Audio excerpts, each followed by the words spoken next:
Hello friends, welcome to clean eating recipes. இன்றைக்கி நம்ம சேனலில் தக்காளி சாதம் எப்படி செய்கிறதுன்னு தான் பார்க்க போகிறோம். இதுக்கு குக்கர் எதுவுமே தேவையில்லாமல் ஈஸியாக 5 நிமிஷத்தில் எப்படி செய்கிறதுன்னு தான் பார்க்க போகிறோம்.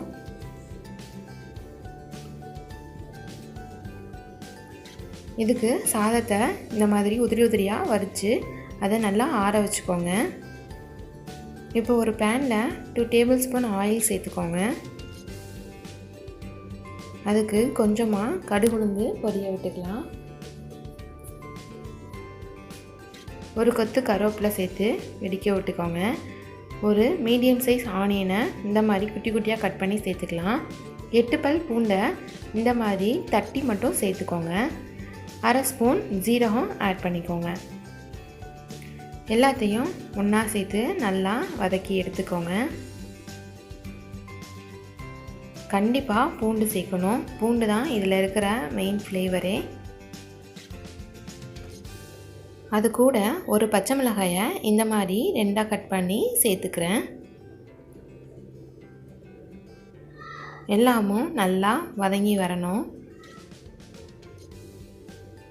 இந்த அளவுக்கு வதங்கினதுக்கப்புறமா நம்ம கொஞ்சம் கொஞ்சமாக ஸ்பைசஸ் ஆட் பண்ண போகிறோம். 1/4 ஸ்பூன் போல் மஞ்சள்தூள், 1 ஸ்பூன் மிளகாய்த்தூள்,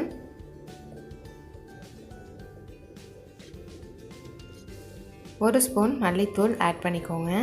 இதுக்கு கொஞ்சமாக உப்பு ஃபஸ்ட்டு சேர்த்து நல்லா கலந்து விட்டுக்கோங்க. சாதத்துலேயே நம்ம உப்பு சேர்த்துருப்போம். உப்பு சேர்க்கல அப்படின்னா இதுலேயே நீங்கள் ஃபுல்லாக ஆட் பண்ணிக்கலாம். இதுக்கு நான் 3 பெரிய தக்காளி எடுத்து நல்லா அரைச்சி எடுத்துக்கிட்டேன். ரொம்ப ஃபைனாக அரைக்க தேவையில்லை, கொஞ்சம் கொரகொரப்பாக இருந்தாலே போதும்.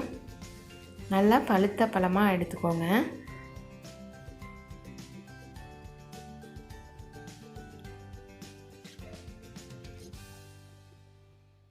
அது கூடவே நம்ம அந்த ஜாரை கழுவி அதில் தண்ணி ஆட் பண்ணிக்கிறேன். தண்ணி சேர்த்து இதை நல்லா கொதிக்க விடணும். அப்போ தான் தக்காளியோடைய பச்சை வாசனை எல்லாமே போகும். தக்காளியோடைய ஃப்ளேவர் அப்படியே தான் இருக்கும்.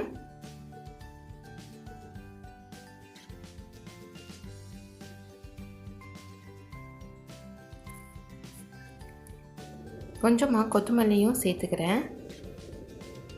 கொஞ்சமாகவே சேர்த்துக்கோங்க, அளவுக்கு அதிகமாக சேர்க்கக்கூடாது. இந்த ஒரு மீடியம் ஃப்ளேமில் 5 நிமிஷம் வச்சு வேக வச்சு தண்ணியெல்லாம் ட்ரை ஆக்கி விடுங்க. பாருங்கள், தண்ணியெல்லாம் ட்ரை ஆகி தக்காளியோட பச்சை வாசனை எல்லாம் போயிடுச்சு.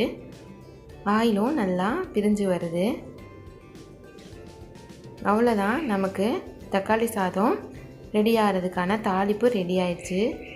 ரைஸை இது கூட கொஞ்சம் கொஞ்சமாக சேர்த்து நம்ம கிளறி எடுத்துக்கலாம்.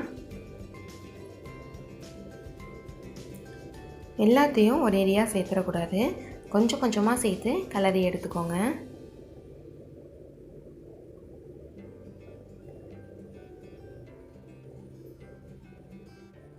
எல்லா சைடும் தக்காளி கிரேவி படுற மாதிரி நல்லா பரட்டி எடுத்துக்கலாம்.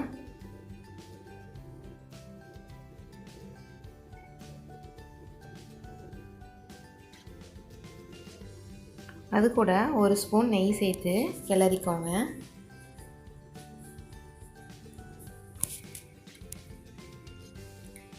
அவ்வளோதான், ரொம்பவே ஈஸியாக வெறும் 10 நிமிஷத்துலையே தக்காளி சாதம் ரெடி ஆயிடுச்சு. குக்கர் எதுவுமே தேவையில்லை, சட்டுன்னு செஞ்சிடலாம். லஞ்ச் பாக்ஸ் ரெசிபியாக இதை ப்ரிப்பேர் பண்ணி குழந்தைங்களுக்கு ஆஃபீஸ்க்கெலாம் கொடுத்தா ரொம்பவே சூப்பராக இருக்கும். ட்ரை பண்ணி பார்த்துட்டு மறக்காமல் கமெண்ட் செக்ஷனில் கமெண்ட் பண்ணுங்கள். இந்த வீடியோ பிடிச்சிருந்தா லைக், ஷேர் அண்ட் மறக்காமல் சப்ஸ்கிரைப் பண்ணுங்கள். தேங்க்ஸ் ஃபார் வாட்சிங்.